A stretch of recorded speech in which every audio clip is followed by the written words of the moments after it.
യേശു മതി, ആ സ്നേഹം മതി, തൻ ക്രൂശു മതി എനിക്ക്. യേശു മതി, തൻ ഹിതം മതി, നിത്യജീവൻ മതി എനിക്ക്. യേശു മതി, ആ സ്നേഹം മതി, തൻ ക്രൂശു മതി എനിക്ക്. യേശു മതി. പൗലോസ് അവിടെ പ്രവർത്തിച്ചപ്പോൾ എന്തോ പറഞ്ഞ, ഈ ദേശം ആരുടെ ദേശമാ? ആർത്തമീസ് ദേവി വാഴുന്ന, ലോകം മുഴുവനും ഭജിച്ചു വരുന്ന, ഇവിടെ വചനത്തിൻ്റെ അകത്ത് ദൈവത്തിൻ്റെ പരിശുദ്ധാത്മ എഴുതി. അതായിരുന്നു അവരുടെ ഡിക്ലറേഷൻ. പൗലോസിനെ ഉന്തും തെള്ളുമുണ്ടായി അടിക്കാൻ നോക്കി, കൊല്ലാൻ നോക്കി. ഇതൊന്നും പൗലോസിന് വിഷയമല്ല. Praise Lord. അവൻ രാപ്പകൽ കണ്ണുനീരോടുകൂടി പ്രാർത്ഥിച്ച്, കർത്താവേ ഈ ദേശത്ത് എങ്ങനെ കർത്താവിൻ്റെ നാമം ഉയർത്തും. അതുകൊണ്ടാണ് ഈ സഭയും അതിനുവേണ്ടി എൻകറേജ് ചെയ്യുന്നത്. ആ അവസാനത്തെ വാക്യം നമ്മൾ എങ്ങനെയാണ് വായിച്ചത്? അതിൻ്റെ 1-ാം അധ്യായം 23-ാമത്തെ വാക്യം. സർവ്വവും അവന്റെ കാൽക്കീഴാക്കി വെച്ച് അവനെ സർവ്വത്തിനും മീതെ തലയാക്കി എല്ലാറ്റിനും എല്ലാം നിറയ്ക്കുന്നവന് നിറവായിരിക്കുന്നവന്റെ ശരീരമായ സഭയ്ക്ക് കൊടുക്കുകയും ചെയ്തു. എല്ലാറ്റിനും എല്ലാ നിറവും ആര് പ്രാപിച്ചു? ആദ്യം കർത്താവ് പ്രാപിച്ചു. ആ നിറവ് ആർക്ക് കൊടുക്കുന്നു? അധികാരവും നിറവും. This authority I given to you എന്ന് സുവിശേഷങ്ങൾ എഴുതിയിരിക്കുമ്പോൾ ഇവിടെ എന്തു എഴുതിയിരിക്കുന്നത്? ആ നിറവ് ഞാൻ പ്രാപിച്ച ആരിലുള്ള നിറവ്? അവനിലുള്ള നിറവ്. The fullness in him. അപ്പം അല്പം ശക്തിയല്ല. സാത്താനെ ജയിക്കാൻ പറ്റുമോ നിങ്ങൾക്കൊക്കെ? ആ ജയിക്കാൻ വേണ്ടിയുള്ള നിറവ്, ഫുൾനെസ്. ഫുൾനെസ് എന്ന് പറഞ്ഞാൽ 99% അല്ല. ഫുൾനെസ് എന്ന് പറഞ്ഞാൽ എത്ര? ഇനി അവിടെ വേറെ ഒന്നിനും സ്ഥലമില്ലാത്ത രീതിയിൽ നിറവ് പ്രാപിച്ചുകൊണ്ട് എല്ലാറ്റിനും എല്ലാ നിറവും, സകലത്തിലും സകല നിറവും, അവനിലുള്ള എവ്രി ഫുൾനെസ്, അത് ഞാൻ സഭയ്ക്ക് കൊടുക്കുന്നു. എഫെസി സഭയോട് പറയുക, എന്തിനാ നിറവ് കൊടുക്കുന്നത്? സാധാരണ ഒരു വിശ്വാസി ഇന്നത്തെ കാലത്തെ ഈ പ്രസംഗങ്ങളൊക്കെ കേൾക്കുന്ന, മനുഷ്യരെ സൂചിപ്പിക്കുന്ന അല്ലെങ്കിൽ സന്തോഷിപ്പിക്കുന്ന പ്രസംഗങ്ങളൊക്കെ കേൾക്കുന്ന ഒരു വിശ്വാസിയോട് ഈ ക്വസ്റ്റ്യൻ ചോദിച്ചാൽ, എന്തിനായി നിറവ് തന്ന്? ആൾക്കാർ ഒറ്റയടിക്ക് പറഞ്ഞത്, ഞാനും എൻ്റെ കുടുംബം ഞങ്ങൾ ദേശത്ത് അനുഗ്രഹിക്കപ്പെടാൻ, മാനിക്കാൻ. അങ്ങനെ ഒരു തെറ്റായ കാര്യം ഉള്ളിലേക്ക് ഇഞ്ചക്ട് ചെയ്ത് തന്നിരിക്കുക അന്ത്യകാലത്തെ ഫോൾസ് ടീച്ചേഴ്സ്, ഫോൾസ് പ്രീച്ചേഴ്സ്, കള്ളപ്രവാചകന്മാരും ദുരുപദേഷ്ടക്കാരും. ദേശത്ത് മാനിക്കപ്പെടുവാനല്ല. ഭക്തന്മാർ എഴുതിയ പാട്ടെങ്ങനാ? കർത്താവിന് തരാത്ത ഒരു മാനം, എൻ്റെ യേശുവിന് ഈ ലോകം തരാത്ത ഒരു മാനം എനിക്ക്, I don't want to be accepted. ലോകം എന്നെ മാനിക്കുന്നുണ്ടെങ്കിൽ ഞാൻ എന്ത് ചെയ്തിട്ടുണ്ട്? എൻ്റെ വിളി അനുസരിച്ച് കോംപ്രമൈസ് ചെയ്തിട്ടുണ്ട്. അവരെ സന്തോഷിപ്പിക്കാൻ, ദൈവത്തിന് പൂർണ്ണമായി പ്രസാദമായി തീരാതിരിപ്പാൻ ഞാൻ എന്ത് ചെയ്തു? പല കാര്യങ്ങളും കണ്ണടച്ചു, വിട്ടുവീഴ്ചകൾ ചെയ്തു. അപ്പോൾ അപ്പോസ്തലന്മാരെ ആരെങ്കിലും ദേശത്ത് മാനിച്ചോ? കിട്ടിയ മാനമാണ്, എഫെസോസ് കിട്ടിയ മാനമാണ് അപ്പോസ്തല പ്രവൃത്തി 17, 18, 16 ഒക്കെ എഴുതിയിരിക്കുന്നത്. എന്തുവാ കിട്ടിയ മാനം? നിന്ദിച്ചു വിട്ടു. അപ്പോസ്തലൻ എന്ത് ചെയ്തു? കൂടുള്ളവരെ നിന്ദിച്ചു വിട്ടു. എന്തിനാ? ഈ ഇത്രയും സ്ട്രോങ് ആയിട്ട് യേശുവിന് വേണ്ടി നിൽക്കാൻ പോയിട്ടല്ലേ? ചിലർ പറയും, എന്തിനാ ഇങ്ങനെയൊക്കെ സ്ട്രോങ് ആയിട്ട് നിൽക്കുന്ന? ഒരു പരുവത്തിനൊക്കെ അങ്ങ് നിന്നാൽ പോരെ. ഈ പരുവത്തിന് നിൽക്കുന്നവരാരും കാഹളം ഊതുമ്പോൾ എടുക്കപ്പെടത്തില്ല എന്നുള്ളൊരു സത്യം കാഹളം ഊതുമ്പോഴേ നമ്മൾ മനസ്സിലാകത്തുള്ളൂ. ഈ പരുവത്തിനുള്ളവർ നിൽക്കാനല്ല ഇവിടെ യേശുവിലുള്ള സർവ്വനിറവും നമ്മുടെ മേൽ പകർന്നത്, യേശുവിലുള്ള അധികാരം നമുക്ക് തന്നത്. ഇതെന്തിനാണ്? വീട്ടിൽ ഇരുന്ന് ചുമ്മാതെ കിടന്നുറങ്ങാനും അല്ല, വീട്ടിൽ ഇരുന്ന് എൻ്റെ കാര്യങ്ങൾ നോക്കി ജീവിക്കാനല്ല. ഇത് ഈ നിറവും ഈ അധികാരവും പകർന്നത് ദൈവം എന്നെ ഏൽപ്പിച്ചിരിക്കുന്ന മിഷൻ അത് വർക്കൗട്ട് ചെയ്യുവാൻ. അതെങ്ങനെ ചെയ്യണം, എങ്ങനെ ഓരോ സ്ഥലത്തും അത് തികഞ്ഞ പരിജ്ഞാനത്തോടുകൂടി ആ ദേശത്ത് വിജയകരമാകുന്ന കാര്യങ്ങൾ. അവസാനത്തെ നമ്മുടെ തീരുമാനങ്ങളെല്ലാം ശരിയാകണം എന്നില്ല. അവസാനം ആർക്കാണ് മഹത്വം വരേണ്ടത്? കർത്താവിന്. തീരുമാനങ്ങളൊന്നും പരാജയമായി തീരാനും പാടില്ല. അപ്പോൾ ആരാണ് നടത്തേണ്ടത്? പരിശുദ്ധാത്മാവ് നടത്തും. അപ്പം ഓരോ തീരുമാനവും കർത്താവിൽ ധൈര്യത്തോടു കൂടി എടുക്കാനായി നിറവ് തന്നിരിക്കുന്നത്. അല്ല, നമ്മൾ നിറവില്ലെങ്കിൽ നമ്മൾ എന്തു പറയും? അയ്യോ എനിക്ക് പറ്റത്തില്ല. മോശ പറഞ്ഞു, ഞാൻ വിക്കനാണ്. യോശുവയും കാലേബിൻ്റെ കൂടെ പോയവർ പറഞ്ഞു, അവരൊക്കെ വലിയ ആൾക്കാരല്ലേ. അങ്ങനെയല്ലേ പറഞ്ഞത്? സൈസിലും പാപത്തിലും ആ ദേശം കണ്ടപ്പോൾ അവരെ ഏത് നിറവാണ് കണ്ടത്? പാലും തേനും ഒഴുകും ദേശം. അവരെ ഒരു മിഷനാണ് വിട്ടത്. അവരവിടെ നിന്ന് വലിയ മുന്തിരിങ്ങക്കൊലയും അവരിതുവരെ കണ്ടിട്ടില്ലാത്തത് വലുതൊക്കെ എടുത്തുകൊണ്ടിങ്ങി വന്നു. അപ്പോൾ അവർ ഈ ലോകത്തിൻ്റെ വലുതാണ് കണ്ടത്. അതിലേക്കാണ് അവർ ദൃഷ്ടി പോയത്. അയ്യോ നമുക്ക് പറ്റത്തില്ല, അവരൊക്കെ വലിയ ആൾക്കാരാണ്. സ്തോത്രം. ഈ നിറവ് എന്തിനാണ് കർത്താവ് നിറയ്ക്കുന്നത്? യേശുവിൻ്റെ മേലുള്ള, നമ്മൾ മനുഷ്യരായിരിക്കുമ്പോൾ തന്നെ ഒരു സൂപ്പർ നാച്ചുറലായിട്ട്. കാര്യം ഈ ദുഷ്ടശക്തിയെ, ഈ കഹളിയെയും ചാത്തനെയും ഒക്കെ ജയിക്കണേ സാധാരണ മനുഷ്യർക്ക് പറ്റുമോ? ഇനി ഒരു 150 കിലോ പവർ, 150 കിലോ ഒന്നും ആരും പൊക്കത്തില്ല, 80-90 കിലോ പവർ ലിഫ്റ്റിംഗ് എന്ന് പറയുന്നത്. സാധാരണ വെയിറ്റ് ലിഫ്റ്റിംഗ് 50 കിലോ ഒക്കെയാണ്. പവർ ലിഫ്റ്റിംഗ് എന്ന് പറയും. ബെൽറ്റൊക്കെ ഇട്ട് ഭയങ്കര ഹെവി പ്രാക്ടീസിൽ ചെയ്യുന്നത്. ഒരു വട്ടം പൊക്കി ഇടുക, താഴോട്ട് വെക്കത്ത് പോലുമില്ല. വെക്കാൻ വേണ്ടി ഒന്ന് സ്ലോ ആയിട്ട് വെച്ചാൽ അവരുടെ നടു കൊടുക്കും. അപ്പോൾ ഈ പവർ ലിഫ്റ്റിംഗ് ഒക്കെ ചെയ്യുന്ന ആൾക്കാർക്ക് പോലും ചാത്തനെയും കാളിയും ഒക്കെ ജയിക്കാൻ പറ്റുമോ? ഇല്ല. ഇവിടെ ഇരിക്കുന്ന ഒരു സാധാരണ അഭിഷക്തനായ വിശ്വാസിക്ക് പറ്റും. അതിനാണ് കർത്താവ് നമ്മളെ ഈ നിറവിനാൽ നിറച്ചിരിക്കുന്നത്. പിശാച് വിചാരിക്കുന്ന ഒരു കാര്യം നടക്കത്തുമില്ല. എൻ്റെ യേശു വിചാരിക്കുന്ന കാര്യം എന്നിൽ കൂടെ നടത്തിച്ചെടുക്കും. 2000 വർഷം മുമ്പേ കർത്താവ് തന്നെ വന്ന് അത് നടത്തിച്ചെടുത്തു. അവസാനം എന്തുവാ പറഞ്ഞ? പിതാവിനോട് എന്തുവാ പറഞ്ഞ? നിവൃത്തിയായി. ശുശ്രൂഷ എന്തായി? Yes, everything is fulfil. എന്നെ ഏൽപ്പിച്ച കാര്യം മുഴുവൻ എന്നെ 12 ശിഷ്യന്മാരിൽ ഏൽപ്പിച്ചു. അവരൊരുത്തൻ നാശയോഗ്യനായി. ഞാൻ എന്ത് ചെയ്തു? തിരിച്ചു തേടുന്നു. ഇനി കർത്താവ് വരത്തില്ല. ഇനി ആരാ ഇവിടുത്തെ റെപ്രസെൻറ്റേറ്റീവ്സ്? നമ്മളെന്ന് പറയുന്നതിനേക്കാൾ എൻ്റെ കുടുംബം കൂടെ നിന്നാലും കൂടെ നിന്നില്ലേലും, സഭ കൂടെ നിന്നാലും കൂടെ നിന്നില്ലേലും, ആരെൻ്റെ കൂടെ ഇറങ്ങിയവരൊക്കെ മാറിപ്പോയാലും, ക്ഷീണിച്ചു പോയാലും, പിന്മാറിപ്പോയാലും, ശുശ്രൂഷയിൽ നിന്ന് മാറിപ്പോയാലും, ഞാൻ സ്തോത്രം ഹാലൽ. ഞങ്ങളുടെ കഴിഞ്ഞ 10-30 വർഷം മുമ്പൊക്കെ ഞങ്ങളുടെ ടീമിലുണ്ടായിരുന്ന പഴയ സഹോദരങ്ങളുടെ കാര്യം പറഞ്ഞല്ലോ, കോഴിക്കോട് ചെന്നപ്പോൾ ഞങ്ങൾ പഴയ ടീം മെമ്പേഴ്സിനെയൊക്കെ ചിലരെ കാണുവാനിടയായി തീർന്നു. വിഷമത്തോടുകൂടി പറയേണ്ടവർ. അതിൻ്റെ അകത്ത് ആ ഒരു സഹോദരിയുടെ കണ്ണ് നിറയുന്നതും ഞാൻ കണ്ടു. സഹോദരി ഭർത്താവും എല്ലാം ഞങ്ങൾ ഒന്നിച്ച് ടീമിലുണ്ടായിരുന്നു. അവർ ഒത്തിരി പേര് ശുശ്രൂഷയിൽ ഇറങ്ങി ശക്തരായിട്ട് നിന്നവർ ശുശ്രൂഷയിൽ നിന്നേ പോയി, കൃപയിൽ നിന്നും പോയി, സത്യത്തിൽ നിന്നും പോയി, പിന്മാറിപ്പോയി. ചുരുക്കം പേര് മാത്രമേ ശുശ്രൂഷയിലുള്ളൂ. അന്ന് വലിയൊരു ടീമായിരുന്നു. ചുരുക്കം പേര് മാത്രമേ കൃപയിൽ തന്നെ ഉള്ളൂ. ഞാൻ പറഞ്ഞില്ല, നമ്മുടെ കൂടെ ഒക്കെ ശക്തരായിട്ട് ഇറങ്ങിയവർ, ഇനി നമ്മളെ വിശ്വാസത്തിൽ കൊണ്ടുവന്നവർ മാറിപ്പോയാൽ പോലും ദൈവം എന്നെ ഏൽപ്പിച്ചിരിക്കുന്ന ശുശ്രൂഷ ചെയ്ത് തികയ്ക്കണം. അത് കമ്പനിയിൽ ജോലി ചെയ്ത് ശമ്പളം കൊണ്ടുവന്ന് വീട്ടിൽ ചിലവഴിക്കുന്ന കാര്യമല്ല ശുശ്രൂഷ. അത് എല്ലാ മനുഷ്യരും ചെയ്താലേ പറ്റൂ. നമ്മൾ രാവിലെ ടോയ്ലറ്റിൽ പോകുന്നു, ആഹാരം കഴിക്കുന്നു, കുളിക്കുന്നു, വരുന്നു എന്ന് പറഞ്ഞൊരു ബേസിക് നെസസിറ്റിയാണ്. ഈ ജോലിയും ലോകത്തിൻ്റെ, നമ്മളൊരു വീട് വേണം താമസിക്കാൻ, ഒരു വണ്ടി വേണം യാത്ര ചെയ്യാൻ, ഇതൊക്കെ എന്തുവാണ്? വെറും ബേസിക്. ഇതൊന്നും നമ്മൾ ഇതിൻ്റെ കൂടുതലും കുറവൊന്നും നമ്മുടെ നിത്യജീവനുമായിട്ടൊരു ബന്ധവുമില്ല. നിത്യജീവൻ പ്രാപിക്കണമെങ്കിൽ ദൈവം ഏൽപ്പിച്ച ശുശ്രൂഷ എനിക്ക് ഞാൻ പറഞ്ഞല്ലോ, ഒത്തിരി പേര് ആ കർത്താവിനോട് പറഞ്ഞു എനിക്ക് പറ്റത്തില്ല. ഏലിയാവെന്ന് പറഞ്ഞു നോക്കി, ഗിദെയോൻ പറഞ്ഞു, എന്നാൽ പോട്ടെ മോനെ വേറെ ആളെ ഏൽപ്പിക്കാം എന്നാണോ പറഞ്ഞത്? ഗിദെയോനോട് അങ്ങനെയാണോ പറഞ്ഞത്? ഏലിയാവിനോട് അങ്ങനെയാണോ പറഞ്ഞത്? അല്ല, അതിനു വേണ്ടി അവരെ ശക്തീകരിച്ചു. സ്തോത്രം. അതിനുള്ള നിറവാണ് ഇവിടെ എഴുതിയിരിക്കുന്നത്. ചുമ്മാ നമുക്ക് പെട്ടെന്ന് അങ്ങോട്ട് പറഞ്ഞു പോകാൻ പറ്റില്ല. ആ നിറവാണ് ആരുടെ മേൽ തന്നിരിക്കുന്നത്. അതാദ്യം പ്രാപിക്കണം, അതാദ്യം മനസ്സിലാക്കണം. ആ ഒരു നിശ്ചയം നമുക്ക് വേണം. ഇനി 1-ാമത്തെ വാക്യം തൊട്ട്, നിങ്ങൾ ആരായിരുന്നു, നിങ്ങൾ എന്തിനാണ് കർത്താവ് ജീവിപ്പിച്ചത്? ഇടയ്ക്കിടയ്ക്ക് നമ്മളെ ഓർമ്മപ്പെടുത്തുന്ന കാര്യങ്ങൾ ഇന്ന് പൽക്കാലം വീണ്ടും പരിശുദ്ധാത്മാവ് ഓർമ്മപ്പെടുത്തട്ടെ. 2-ാമത്തെ അധ്യായം 1-ാമത്തെ വാക്യം. വളരെ പാപത്തിലും ക്ഷീണത്തിലും പിശാചിൻ്റെ പിടിയിലും ഒക്കെ ആയിരുന്ന എന്നെ കർത്താവ് എന്ത് ചെയ്തു? ഉയർപ്പിച്ചു എന്നവിടെ എഴുതിയിരിക്കുമ്പോൾ ഇംഗ്ലീഷ് എഴുതിയിരിക്കുന്ന ഹി മെയ്ഡ് എലൈവ്. എന്നെ ജീവിപ്പിച്ചു. എൻ്റെ നിർജീവ അവസ്ഥ മാറ്റി എന്നെ എന്ത് ചെയ്തു? POC ബൈബിളൊക്കെ കറക്റ്റ് ആയിരിക്കും ആ മീനിങ്. എന്നെ ജീവിപ്പിച്ചു. ഇത് 5-ാമത്തെ വാക്യത്തിൽ വീണ്ടും എഴുതിയിട്ടുണ്ട്.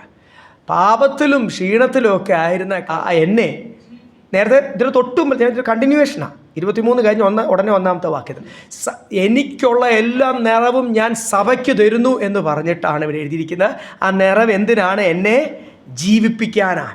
ശരീരത്തിൻ്റെ ക്ഷീണം പറയാൻ പറ്റുമോ കർത്താവിനോട്? നിർജീവ അവസ്ഥ എന്നെ ജീവിപ്പിച്ചു. ക്ഷീണമുള്ള സെൽസിലൊക്കെ ഈ ജീവൻ പകരുമ്പോൾ അതെന്ത് ചെയ്യും? ആദ്യം നമ്മുടെ മനസ്സിലുള്ള ഈ മെഡിക്കൽ സയൻസിൻ്റെ നോളജ്, എത്ര സയൻസിൻ്റെ, നമ്മളൊക്കെ അത്യാവശ്യം സയൻസ് പഠിച്ചിട്ടുള്ളവരാണ്. പിന്നെ ഇപ്പം ഗൂഗിൾ സെർച്ച് ചെയ്തും ഇപ്പോൾ ഒത്തിരി ഡോക്ടേഴ്സിൻ്റെ ഒക്കെ സ്ഥിരം ക്ലാസ്സസൊക്കെ ഒത്തിരി സയൻസ് അറിയാം. നമ്മുടെ കേസസിൽ നമ്മളവിടെ ചെല്ലുമ്പോൾ അവർ നമ്മളെ ഉപദേശിക്കുന്ന സയൻസും അതോട് കേട്ട് നമുക്ക് അറിയാം. സയൻസിൻ്റെ അകത്ത് ലിമിറ്റ് ചെയ്യല്ലേ ദൈവത്തിൻ്റെ ജീവനും ദൈവപ്രവൃത്തിയും. സയൻസ് എന്ത് ചെയ്യാം? മാറ്റിവെക്കാൻ. ലോകത്തിൻ്റെ ജ്ഞാനം എന്ത് ചെയ്യാം?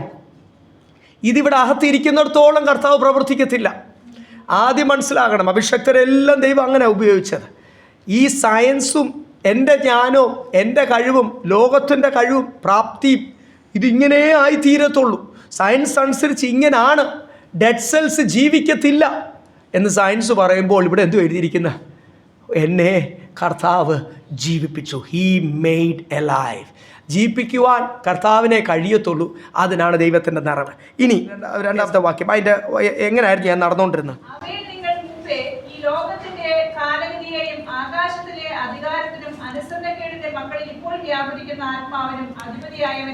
അനുസരണക്കേടിൻ്റെ മക്കൾ എന്ന് പറയുമ്പോൾ അതിൻ്റെ അർത്ഥം ആരൊക്കെയാ? ഒന്ന് ജാതികൾ, നമുക്കറിയാം, അവർ സത്യം അറിഞ്ഞിട്ടേ ഇല്ല. അവരുടെ കാര്യത്തിൽ നമുക്ക് അനുസരണക്കേടെന്ന് പറയാൻ പറ്റുമോ എന്ന് എനിക്കറിയത്തില്ല. എങ്കിലും ഓക്കെ, അവരങ്ങനെ നടക്കും, ഈ ലോകത്തിൻ്റെ കാലഗതി അനുസരിച്ച് നടക്കും. പിന്നെ അറിയാവുന്ന ആൾക്കാരും കർത്താവ് ഇടപെട്ട ആൾക്കാരും അത് അനുസരിക്കാതിരിക്കുമ്പോഴാണ് എന്ത് ശരിക്കും അതിന് പറയുന്നത്? Children of disobedience. ജാതികളെ നമുക്ക് അവർക്ക് പ്രമാണം ലഭിച്ചിട്ടുണ്ടെങ്കിലല്ലേ നമുക്ക് ഡിസൊബീഡിയൻസ് എന്ന് പറയാൻ പറ്റുള്ളൂ. അവർ കംപ്ലീറ്റ്ലി അന്ധകാരത്തിൽ നടക്കുന്നു. ഇവിടെ എന്തു എഴുതിയിരിക്കുന്ന? അനുസരണക്കെട്ടവരുടെ മക്കളുടെ മേൽ ഈ ലോകത്തിൻ്റെ കാലഗതി അനുസരിച്ച് നടക്കുന്നത്. ബൈബിളിൻ്റെ അകത്ത് ഒത്തിരി അഭിഷക്തർ. ഇനി ആദ്യ മനുഷ്യനായ ആദാമും ഹൗവയും പോലും ദൈവകൃപ നഷ്ടപ്പെടാൻ കാരണം എന്തുവാ? അനുസരണക്കേട്. അത് കഴിഞ്ഞ് എബ്രഹാമിൻ്റെ ഒരു യാഗത്തോട് ബന്ധപ്പെട്ട് നമുക്കറിയാം, അനുസരണക്കേട് നിമിത്തം ദൈവത്തിൻ്റെ കോപം അവൻ്റെ മേൽ വന്നു. മോശയുടെ ജീവിതത്തിൽ അറിയാം, 40 വർഷം ശുശ്രൂഷ ചെയ്തിട്ടാണ് അനുസരണക്കേട് നിമിത്തം എന്തു ചെയ്തു? കനാൻ എന്തു ചെയ്തു? നഷ്ടപ്പെട്ടു. അനുസരണക്കേട് നിമിത്തം കനാൻ നഷ്ടപ്പെട്ടു. 80 വർഷത്തെ ശുശ്രൂഷ കഴിഞ്ഞിട്ട് അനുസരണക്കേട് നിമിത്തം കനാൻ നഷ്ടപ്പെട്ടു. അപ്പോൾ ഇവിടെ ഇഷ്ടത്തിന് അഭിഷക്തരാ. പുതിയ നിയമം ശലോമോൻ, എന്നെപ്പോഴും ഓർപ്പിക്കത്തില്ല, ജദീദ എന്ന മൂലഭാഷ, ദ ബിലവഡ് ഓഫ് ഗാഡ്. സത്യമായ ദൈവത്തിന് പ്രിയനായിരുന്നു. തൻ്റെ ചെറിയ പ്രായത്തിൽ, ലേറ്റ് ടീൻസിലായിരിക്കും ദൈവം തന്നെ വിളിച്ചതും, ചെറിയ ഏർലി 20s ദൈവം തന്നെ എന്ത് ചെയ്തു? വലിയൊരു ദൗത്യമേൽപ്പിച്ചു. താൻ ദൈവത്തോട് ചോദിച്ചു ജനത്തെ നടത്തുവാനുള്ള ജ്ഞാനം. ചോദിക്കാത്തതോട് കർത്താവ് തനിക്ക് കൊടുത്ത്, ഇതുവരെയും ഇനിയും ഇങ്ങനെ ഒരുവൻ ജനിക്കത്തില്ല. അപ്പം നമുക്ക് ബിലിയാം പ്രവാചകൻ തൊട്ട് ശലോമോൻ തൊട്ട് അഭിഷക്തരായ രാജാക്കന്മാരായ ആഹാബ് തൊട്ട് ഒത്തിരി പേരാണ്. കർത്താവിൻ്റെ ശിഷ്യനായ യൂദാസ് തൊട്ട് എത്ര പേരാണ് ദേമാസ് ലോകത്തെ സ്നേഹിച്ചു പോയി. അനുസരണക്കേടിൻ്റെ ആത്മാവ് അവരുടെ മേൽ വന്ന്, അനുസരണക്കേടിൻ്റെ ആത്മാവ് ഈ വാക്യത്തിൽ വ്യക്തമാണ്. ഈ ലോകത്തിൻ്റെ കാലഗതി അനുസരിച്ച്, അങ്ങനെയല്ലേ എഴുതിയിരിക്കുന്നത്? അപ്പം ഈ ലോകത്തിൻ്റെ കാലഗതി അനുസരിച്ച്, ഇംഗ്ലീഷ് എന്താ? The course of this world. ഈ ലോക മനുഷ്യർ നടക്കുന്ന പോലെ ദൈവമക്കൾ എപ്പോഴെങ്കിലും പിശാച് ഉള്ളിലൊരു ചിന്തയിടുക, അവരൊക്കെ ആകുന്ന പോലെ എനിക്കും ആകണം എന്ന് പറഞ്ഞാൽ സാത്താൻ എന്നെ ആരാക്കി തീർക്കുവാനാണ് ശ്രമിക്കുന്ന? ചൈൽഡ് ഓഫ് ഡിസൊബീഡിയൻസ്, അനുസരണക്കേടിൻ്റെ മകളാക്കി തീർക്കുവാൻ.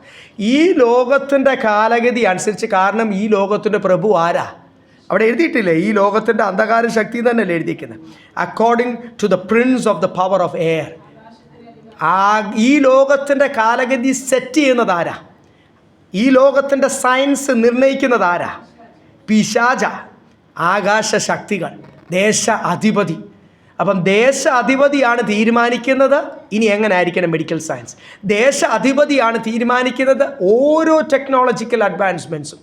ദേശ അധിപതിയാണ് ലോക നിയമം എങ്ങനെയാണ് മാറേണ്ടത്, അല്ലെങ്കിൽ ഓരോ പൊളിറ്റിക്കൽ നിയമം, അതിന് ഭേദഗതികൾ, അമെൻമെൻറ്റ്സ്, ഇതൊക്കെ ശുശ്രൂഷകൾക്കും ആരാധനയ്ക്കും തടസ്സമാക്കി തീർക്കുവാൻ ഒക്കെ ഈ ലോകത്തിൻ്റെ കാലഗതി നിശ്ചയിക്കുന്ന ഒരു ദുഷ്ടശക്തിയുണ്ട്, ഈ ലോകത്തെ ഭരിക്കുന്ന പിശാച്. നമ്മൾ ആരെങ്കിലും അതനുസരിച്ച് പോകാൻ ശ്രമിച്ചാൽ, ഇവിടെ എഫെസോ സഭയോട് പറയുക, നിനക്ക് ജയിക്കേണ്ട ചെറിയൊരു ശക്തിയല്ല, അർത്തമീസ് ദേവി ശക്തിയാണ്. നീ ഈ ലോകത്തിൻ്റെ മനുഷ്യർ ജീവിക്കുന്ന പോലെ ജീവിച്ചാൽ അർത്തമീസ് ദേവി നിന്നെ എന്താക്കി തീർക്കും? അതിൻ്റെ ബന്ധനത്തിലാക്കും. പേരിന് നീ ഒരു വിശ്വാസിയായിരിക്കും. നീ ബന്ധനത്തിൻ്റെ മേൽ ബന്ധനം, കെട്ടിൻ്റെ മേൽ കെട്ട്, അന്ധകാരത്തിൽ നീ താന്നു പോവും, ചള്ളയ്ക്കകത്ത് നീ മുങ്ങിപ്പോവും, നിരാശയിലായിപ്പോവും. പല വിശ്വാസികളോട് ചോദിച്ചാൽ എങ്ങനെയുണ്ട് ക്രിസ്തീയ ജീവിതം? ഞാൻ വെറുതെ പറയുമല്ല, ഈ ദീർഘശ്വാസം എപ്പോഴും നമ്മൾ കേൾക്കുന്ന നിരാശയില്ല. ക്രിസ്തീയ ജീവിതത്തിൽ പ്രത്യാശയില്ല, ആശയില്ല. ഇന്ന് കഴിഞ്ഞ ആഴ്ചയൊക്കെ നമ്മൾ പഠിച്ചു എന്തോ? വിളിയാലുള്ള ആശയമില്ല, സ്വർഗീയ പ്രത്യാശയമില്ല, ഒരു നിശ്ചയവുമില്ല. ഇറങ്ങിപ്പോയി എനിക്ക് അതുകൊണ്ട് മറ്റുള്ളവരെ പോൽ ജീവിക്കാൻ പറ്റത്തില്ല എന്നുള്ളൊരു വിഷമമല്ലാതെ പലരും പറയുന്ന പോലെ ഞാൻ വരണ്ടായിരുന്നു, ഇവിടെ വന്നേ പിന്നെയാണ് കുഴപ്പം. ഇങ്ങനെയൊക്കെ പറഞ്ഞില്ലേ പോലും മനസ്സിൽ ചിന്തിക്കുന്ന എത്ര പേരുണ്ടെന്നറിയാം. സ്തോത്രം. ഇതെല്ലാം എപ്പോഴാണ് ഇത് സംഭവിക്കുന്നത്? ആത്മാവിൽ കെട്ടുപോകുമ്പോഴാണ് ഞാനാണേലും നിങ്ങളാണേലും അങ്ങനെ ചിന്തിച്ചു പോകുന്നത്. നിർജീവമായി പോകുമ്പോൾ പരിശുദ്ധാത്മാവ് പറയുക, ക്ഷീണം വരുമ്പോൾ ജീവിപ്പിക്കാൻ ദൈവത്തിൻ്റെ നിറവുണ്ട്. Praise the Lord. ഹല്ലേലൂയ. ക്ഷീണമുള്ളവരെ ദൈവം ജീവിപ്പിച്ചു. അങ്ങനല്ലേ ഒന്നാമത്തെ വാക്യത്തിൽ എഴുതിയേക്കും. നിങ്ങൾ ഒരു കാലത്ത് ഇങ്ങനെ നടന്ന് ഈ ദേശശക്തിയുടെ കീഴിലുമായി അനുസരണക്കേടിൻ്റെ മക്കളുമായി തീർന്നു. ഇനി മൂന്നാമത്തെ വാക്യം, എല്ലാവരും മുമ്പേ നമ്മുടെ ജഡമോഹങ്ങളിൽ നടന്ന് ജഡത്തിനും മനോവികാരങ്ങൾക്കും ഇഷ്ടമായത് ചെയ്തുകൊണ്ട് മറ്റുള്ളവരെ പോലെ പ്രകൃതിയാൽ കോപത്തിൽ. എങ്ങനെയാണ് ഈ അനുസരണക്കേടിൻ്റെ മക്കളായി തീർന്ന്? നമുക്കിഷ്ടമുള്ളത് ചെയ്തുകൊണ്ട് ജീവിച്ചു. അത്രയേ ഉള്ളൂ. അനുസരണക്കേടിൻ്റെ മക്കളാകാൻ വ്യഭിചാരം ചെയ്യണ്ട, അത് വലിയ പാപമാണ്. അനുസരണക്കേടിൻ്റെ മക്കളാകാൻ കൊലപാതകം ചെയ്യണ്ട, മോഷ്ടിക്കണ്ട. അനുസരണക്കേടിൻ്റെ മക്കളായി തീരുന്നത് എപ്പോഴാണെന്നറിയോ? ഒരു ദൈവ പൈതൽ നമുക്കിഷ്ടമുള്ളത് ചെയ്യുമ്പോൾ. അത്രയേ ഉള്ളൂ. അങ്ങനെയല്ല ഇവിടെ എഴുതിയിരിക്കുന്നത്. ഒന്നുകൂടെ വായിച്ച് ക്ലിയർ ആകട്ടെ.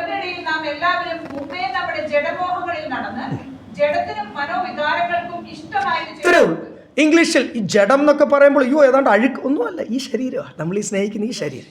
എൻ്റെ ഇഷ്ടമനുസരിച്ച് എൻ്റെ ശരീരമനുസരിച്ച് desiring the lust of the flesh, എൻ്റെ ശരീരം, and the desires of my mind എന്നാണ് ഇംഗ്ലീഷ് ബൈബിൾ എഴുതിയേക്കുന്നത്. എൻ്റെ മനസ്സിലെ ആഗ്രഹവും എൻ്റെ ശരീരത്തിൻ്റെ ആഗ്രഹവും നിവർത്തിച്ച് നടന്നാൽ ഞാൻ ആരായി തീരും? ഞാൻ അങ്ങനെ ഉള്ള ആ ഒരു വ്യക്തിയായിരുന്നു നേരത്തെ. അതിൽ നിന്ന് വ്യത്യസ്തമായി ജീവിക്കുവാനാണ് ദൈവം എന്നെ വിളിച്ച് വേർപെടുത്തി ഇങ്ങോട്ട് ശുദ്ധീകരിച്ച് മാറ്റി നിർത്തി. പൂച്ച അല്ല പട്ടി, നമ്മൾ വളർത്തിയ പെറ്റ്സിനെയൊക്കെ അറിയാം. നമ്മൾ കുളിപ്പിച്ച് നന്നായി, പട്ടികൾക്കൊക്കെ ഉണ്ട് ഈ സ്വഭാവം, നന്നാക്കി കുളിപ്പിച്ച് അങ്ങോട്ട് നിർത്തി. എന്തിനാണ് നിർത്തുന്നത്? എൻ്റെ ദേഹത്ത് ചെള്ളൊന്നും വരാതിരിക്കാനും മണ്ണും ഒക്കെ പോകാൻ, വേർപ്പ് നാറ്റമൊക്കെ പോകാൻ കുളിപ്പിച്ച് അങ്ങോട്ട് നിർത്തി ഒന്ന് അഴിച്ച് വിട്ട് നോക്കി. പട്ടിയും പൂച്ചയും കാണിക്കുന്നത് തോന്നി, ഞങ്ങളുടെ പൂച്ചയും കാണിക്കുമായിരുന്നു ഈ പരിപാടി. അതുകൊണ്ട് ഞങ്ങൾ കുളിപ്പിച്ച് കഴിഞ്ഞാൽ ഞങ്ങൾ കുറച്ച് നേരം കൂടി ചങ്ങലയിലിടും, അഴിച്ചു വിടത്തില്ല. അത് പോയി ഓടിയ നമ്മൾ വൃത്തിയാകാൻ വേണ്ടി കുളിപ്പിച്ച് ഇങ്ങോട്ട് അതിൽ ഇങ്ങോട്ട് മാറ്റി തുടച്ച് മാറ്റി നിർത്തുമ്പോൾ അതിന് ബോധമില്ലാത്തതുകൊണ്ട് അത് പോയി കാണിക്കുന്ന പരിപാടി എന്തോ ഇച്ചിരി കഴിഞ്ഞിട്ട് അത് കൂടിയ ബ്രീഡ്, നല്ല ബ്രീഡുകളും ഈ പണി കാണിക്കും. മൃഗമല്ലേ, അതുകൊണ്ട് അത് കാണിക്കും. സുബോധം ഇല്ലാത്തതുകൊണ്ട് അതങ്ങോട്ട് പോയി ആ മണ്ണിൻ്റെ അകത്തിരുന്നിട്ട് ഒരു പുറമൊക്കെ ഇങ്ങനെ അങ്ങോട്ട് ഒരച്ച് ആ ചള്ളയും മണ്ണിലെ മുഴുവനും ദേഹത്താക്കുമ്പോൾ ഒരു വലിയ രസമാണ് അതിന്. നമ്മളതിനെ അഴുക്കായിരുന്നു അതിനെ കുളിപ്പിച്ച് മാറ്റി വൃത്തിയുള്ള ഒരു സ്ഥലം, മണ്ണൊന്നും ഇല്ലാത്ത ഒരു കോൺക്രീറ്റിന്മേൽ ടൈൽസിന്മേൽ ഇരുത്തി. എന്തിനാണ്? ഇനി ചെളിയിൽ ഉരുളായിരിക്കാൻ. ഇത് ചെയ്ത പണി എന്തുവാ? ഇത് സിമ്പിൾ എക്സാമ്പിൾ. ഇത് തന്നെയല്ലേ മനുഷ്യരൊക്കെ കാണിക്കുന്നത്. രക്ഷിക്കപ്പെട്ട് സ്നാനപ്പെടുത്തി കർത്താവ് ശുദ്ധീകരിച്ച് പാരമ്പര്യ ബന്ധനത്തിൽ നിന്ന് ഈ കെട്ടുകൾ എന്ന് പറഞ്ഞാൽ നമുക്കൊന്നും ഇതിൽ നിന്ന് സ്വന്തമായിട്ട് പുറത്തു വരുവാൻ കഴിയത്തില്ല. ഈ കെട്ടുകളുടെ കാര്യം പറഞ്ഞപ്പോൾ ഇവിടെയൊക്കെ കഴിഞ്ഞ ദിവസം ഒരു ആർട്ടിക്കിൾ വായിച്ചു. അതിൻ്റെ അകത്ത് തന്നെ ഉള്ള ഒരാൾ എഴുതിയതാണ്. അതിൻ്റെ അകത്തുമുണ്ട്, കാത്തലിക് സഭയ്ക്കകത്തുമൊക്കെ ഇച്ചിരി ജീവനുള്ളവരുണ്ട്. അപ്പം അതിലൊരാൾ എഴുതിയ ഒരു ആർട്ടിക്കിളാണ്. അത് വായിച്ചപ്പോഴാണ് എഴുതിയിരിക്കുന്നത്, വേളാങ്കണ്ണിയിലൊക്കെ പോയ ഒത്തിരി പേര് ഇവിടെ ഇരിപ്പുണ്ടല്ലോ. അവിടെ എല്ലാ ജനലിന്മേലും എല്ലാ വെയിറ്റിങ്ങിൻ്റെ പോസ്റ്റിന്മേലും സ്റ്റെയിൻലെസ് സ്റ്റീലൊക്കെ മുഴുവൻ താഴിട്ട് പൂട്ടിയിരിക്കുക.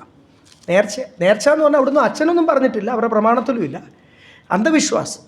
അതിനുവേണ്ടി താഴികളുടെ വിൽപ്പന അവിടെ നടക്കുന്നുണ്ട്. ഇത് 2000 തൊട്ട് തുടങ്ങിയതാണ്. 2000-ന് മുമ്പ് അധികമില്ലായിരുന്നു. അപ്പോൾ ഓരോരുത്തർ വന്നിട്ട് അവരുടെ ആഗ്രഹം സാധിക്കാൻ വേണ്ടി അവിടെ ചരടുകൾ വിൽക്കുന്നുണ്ട്, താഴികൾ വിൽക്കുന്നുണ്ട്, തൊട്ടിലുകൾ വിൽക്കുന്നുണ്ട്. ഇത് വിൽക്കാൻ കച്ചവടക്കാരുണ്ട്. അവരുടെ കയ്യിൽ നിന്ന് ചരട് വാങ്ങിക്കും. എന്നിട്ട് അവിടെ അവരുടെ ആഗ്രഹം പറഞ്ഞിട്ട് അവിടെ എന്ത് ചെയ്യും? കെട്ടിയിടും. കാര്യങ്ങൾ നടക്കുമെന്നാണ് വിചാരം. താഴികൾ വാങ്ങിക്കും. അവിടെ ഒരു അച്ഛൻ അതിൻ്റെ അകത്ത് പറഞ്ഞിരിക്കുന്ന അവരെ എന്ത് ചെയ്തു, അതിൻ്റെ മാനേജ്മെൻറ്റ് എവിടെയൊക്കെ ജനലിൻ്റെ ഇത് തൊട്ട് അവരെല്ലാ കമ്പികളും പിന്നെ മുറിക്കാൻ തുടങ്ങി താഴുകെട്ടിൽ നിർത്താൻ വേണ്ടി. മുറിച്ചിട്ടും ആൾക്കാർ വേറെ പുതിയ സ്ഥലത്ത് പോയി എന്ത് ചെയ്യുന്നു? താഴുകൾ കെട്ടി. ഇപ്പം ഇത്ര വർഷങ്ങളായി നടക്കുന്ന കാര്യമാണ്. ഇത്രയും പേര് തീർത്ഥാടനത്തിന് പോകുന്ന ഒരു കേന്ദ്രമല്ലേ. എന്തിനാണ് അവരത് ചെയ്യുന്നത്? ആരോ ചെയ്തു തുടങ്ങി. അത് പിന്നെ പിശാച് അതിൽ കൂടി പ്രവർത്തിക്കുന്നുണ്ട്. ഈ ചെയ്യുന്നവർക്കൊക്കെ കിട്ടുന്നുണ്ടെന്നേ.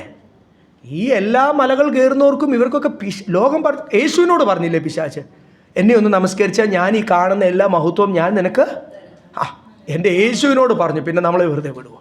അപ്പം അറിയാത്ത ആൾക്കാർ അത് പോയി വിശ്വസിച്ച് താഴുകൾ കെട്ടുന്നു, ചരടുകൾ വാങ്ങിച്ചു. അതിൻ്റെയൊക്കെ ഫോട്ടോയും ഒക്കെ ഉണ്ടായിരുന്നു. അത് ഞാൻ ആ ഫോട്ടോകൾ കണ്ട് നമ്മൾ ചിരിച്ചു പോകും. എവിടെയൊക്കെ കമ്പിയുണ്ട്, ആ ഗേറ്റിൻ്റെയും കമ്പിയുടെയും പോകുന്ന ലൈനായിട്ട് നിൽക്കാനുണ്ട്, ജനലുകളുടെ എല്ലായിടത്തും താഴിട്ട് പൂട്ടിയേക്കും. ഓരോരുത്തർ വന്ന് താഴിട്ട് പൂട്ടിയേക്കുക. അപ്പം മുമ്പേ നമ്മൾ എങ്ങനെ ജീവിച്ചവരായിരുന്നു?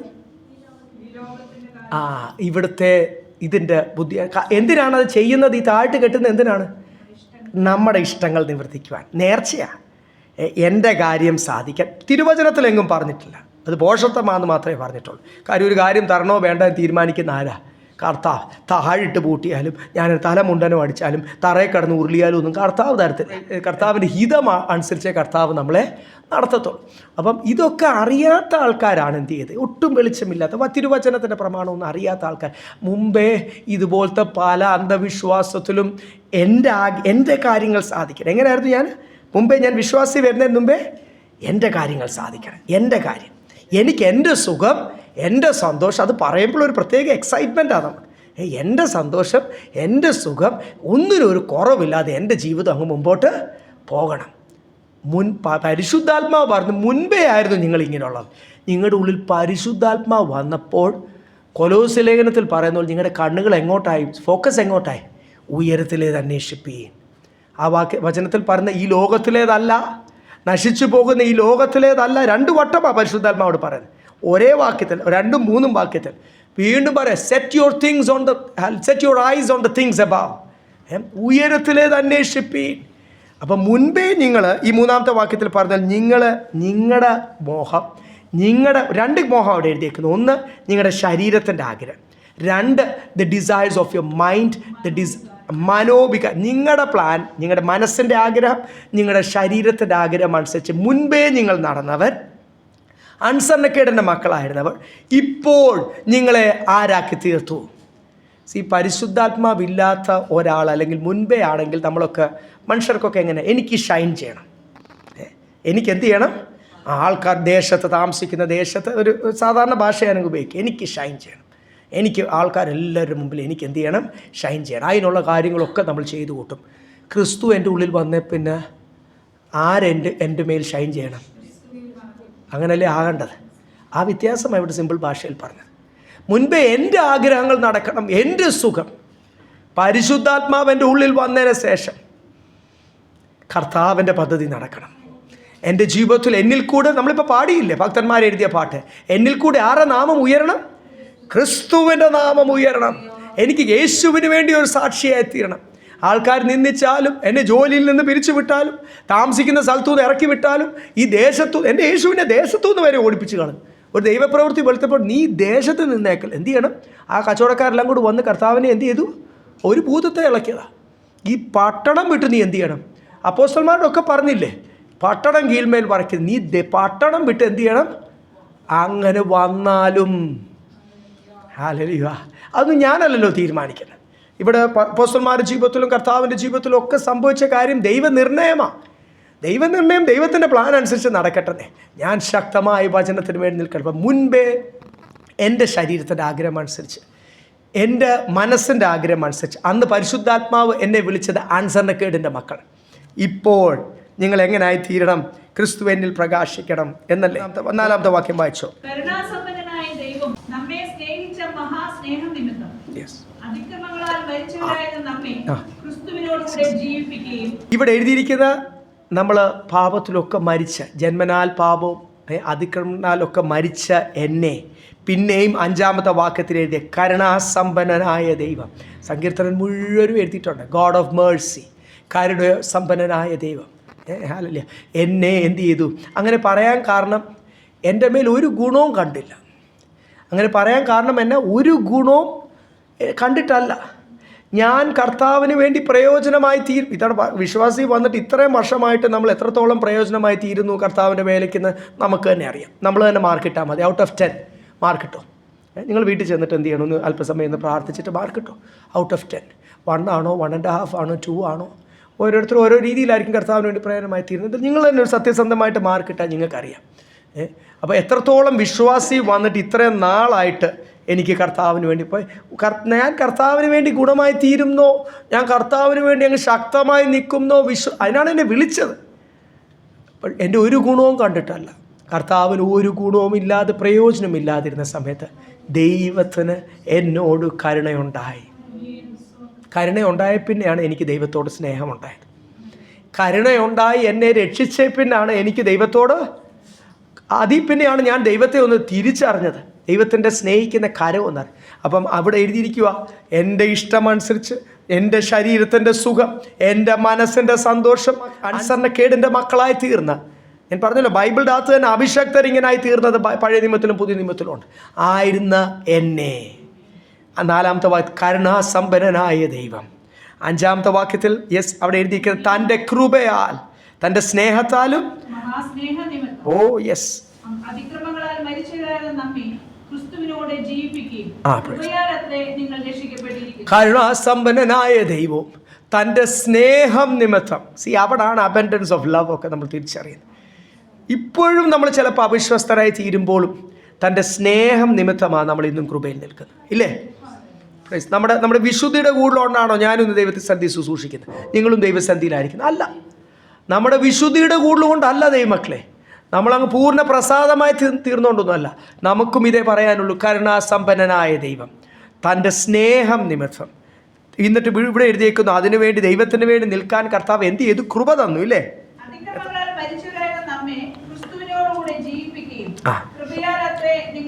യെസ്, കൃപയാലത്രേ. എനിക്ക് പുകഴുവാനൊന്നുമില്ല. അവിടാണ് ഈ ഗ്രേസ് അല്ലെ കൃപയുടെ ഒക്കെ ആഴം നമ്മൾ മനസ്സിലാക്കുന്നത്. കൃപയാൽ, റോമാലേഖനം 3-ാം അധ്യായത്തിലൊക്കെ എഴുതിയിരിക്കുന്ന സൗജന്യമായി തന്ന കൃപ. ഇത് വില കൊടുത്തൊന്ന് വാങ്ങിച്ചായിരുന്നെങ്കിൽ ഇച്ചിരി വില കണ്ടേനെ, ഇല്ലേ? ചില കാര്യങ്ങളൊന്നും ആൾക്കാർ ഫ്രീ ആയിട്ട് കൊടുക്കാറില്ല. എനിക്ക് അതിൻ്റെ വില മനസ്സിലാണ്, കളയല്ല എന്ന് വിചാരിച്ച് ഇച്ചിരി വിലയൊക്കെ കൊടുത്ത് കാര്യം ഫ്രീ ആയിട്ട് കൊടുത്തു കഴിഞ്ഞാൽ എന്ത് ചെയ്യും? അവിടെ എവിടെയെങ്കിലും എടുത്ത് വലിച്ചത്. ഫ്രീ ആയിട്ട് കിട്ടിയതല്ലേ. ഈ ഫ്രീ ആയിട്ട് കിട്ടുന്നത് അതെന്താണ്? അതിനി ഈ കമ്പനി വണ്ടികളൊക്കെ ഉപയോഗിക്കുന്നവർക്കറിയാം, അത് എൻ്റെ അല്ലല്ലോ, വെറുതെ കിട്ടിയല്ലേ. ഓരോ കാര്യങ്ങൾ വെറുതെ കിട്ടുന്നതൊക്കെ പലപ്പോഴും അതിൻ്റെ വില അറിയാതിട്ട് എങ്ങനെയെങ്കിലുമൊക്കെ ഉപയോഗിക്കുമ്പോൾ അവനോൻ വാങ്ങിച്ചതിന്, വില കൊടുത്ത് വാങ്ങിച്ചതിന് എന്തുണ്ട്? വിലയുണ്ടോ? അത് സൂക്ഷിച്ചും തുടച്ചുമൊക്കെ. അതിൻ്റെ കാരണം എന്നാ? അതിനെന്തുണ്ട്? വിലയുണ്ട്. അപ്പോഴാണ് നമ്മൾ സംസാരിച്ച് തുടങ്ങുന്നത്. അത് പറ്റത്തില്ല, നശിച്ചു പോകാൻ ഞാൻ സമ്മതിക്കത്തില്ല, ഇത് ഞാൻ വില കൊടുത്ത് വാങ്ങിച്ചത്. എത്ര നാൾ കഷ്ടപ്പെട്ടാന്നറിയാമോ? ഞാൻ വില കൊടുത്ത്. സ്തോത്രം. അതാണ് കർത്താവിന് നമ്മളെ പറ്റിയും പറയാനുള്ളത്. നമ്മൾ നഷ്ടപ്പെട്ടു പോകാൻ കർത്താവ് സമ്മതിക്കത്തില്ല. പൂർണ്ണ വില കൊടുത്തു. കാശും ലക്ഷങ്ങളൊന്നും അല്ല കൊടുത്തത്, തൻ്റെ ജീവൻ കൊടുത്തു. അവസാനത്തെ തുള്ളി രക്തം കൊടുത്തു. നിന്ന സഹിച്ചു. തൻ്റെ വസ്ത്രം പകിട്ടിട്ടെടുത്തു. വില കൊടുത്ത് വാങ്ങിച്ചുകൊണ്ടാണ് കൊരിന്ത്യ ലേഖനത്തിൽ പറയുന്ന പോലെ നിങ്ങളുടെ ശരീരം കൊണ്ടും മനസ്സുകൊണ്ടും എന്ത് ചെയ്യണം? ദൈവത്തെ glorify the Lord by your body and by your mind soul. ദൈവത്തിന് മഹത്വമായിട്ട് ജീവിക്കണം. അതിനുവേണ്ടി കർത്താവ് എന്ത് ചെയ്തെന്ന് എഴുതിയിരിക്കുന്നത്? വില കൊടുത്തു. വില കൊടുത്തത് ഈ സൗജന്യമായി നൽകിയിരിക്കുന്ന രക്ഷ എന്ന് പറയുമ്പോൾ ഇവിടെ താഴോട്ട് എഴുതിയിട്ടുണ്ട്. ഇതൊക്കെ കർത്താവ് ദാനമായി തന്നതാണ്. പുകഴുവാനൊന്നുമില്ല. എൻ്റെ നല്ല സ്വഭാവമോ ഞാൻ അങ്ങ് ഈ മാർഗം തിരഞ്ഞെടുത്തതൊന്നുമല്ല. നമ്മുടെ സഹോദരങ്ങളൊക്കെ മുമ്പിൽ നമ്മൾ ചിലപ്പോൾ ചിന്തിക്കും, അവരൊന്നും ഇതുവരെ വിശ്വാസി വന്നിട്ടില്ല, ഞാൻ ഈ മാർഗം അങ്ങ് തിരഞ്ഞെടുത്ത്, ഞാൻ അവരെക്കാളൊക്കെ എത്ര നല്ലതാണ്. വെറുതെ ഞാൻ ജനിക്കുന്നതിന് മുമ്പേ എൻ്റെ മേൽ വിളി ഉണ്ടായതുകൊണ്ടും ദൈവത്തിൻ്റെ മുൻനിർണയമായതുകൊണ്ടാണ് നമ്മൾ ഇപ്പം ദൈവസന്ധിയിലായിരിക്കുന്നത്. നമ്മളെക്കാൾ ചിലപ്പം നല്ലവർ നമ്മുടെ സഹോദരങ്ങളായിരുന്നിരിക്കാം. കുറുക്കനും വക്രനുമായിരുന്ന യാക്കോബിനെയല്ലേ ദൈവം തിരഞ്ഞെടുത്തത്? അവനേക്കാളൊക്കെ എത്ര ഭേദമായിരുന്നു യേശാവ്. സ്വഭാവം വെച്ച് നോക്കിയാൽ ഈ ക്രൂക്കഡ്നെസ്സും ഈ കണ്ണിങ്നെസ്സും താന്തയും അപ്പനെയും സഹോദരങ്ങളെയും ദൈവത്തെയും എല്ലാം കളിപ്പിച്ച ഒരു കള്ള എന്തോ അതിനെ പറയേണ്ടത്, കുറുക്കണ്ണോ എന്തോ പറയേണ്ടത്. പലപ്പോഴും യാക്കോബിൻ്റെ സ്വഭാവം, ആ യാക്കോബിനെയാണ് കർത്താവ് എന്ത് ചെയ്തത്? തിരഞ്ഞെടുത്തത്. ആ സ്വഭാവം കൊണ്ട് തുടരാൻ ദൈവം അനുവദിച്ചില്ല.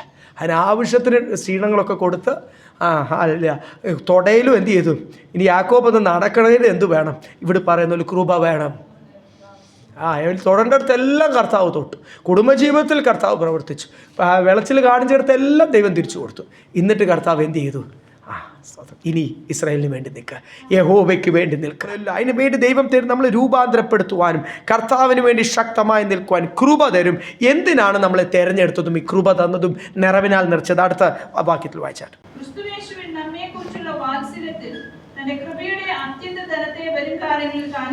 വരും കാലങ്ങളിൽ എന്തിനാ നമ്മുടെ മേൽ കൃപ പകർന്നത്? In the coming days.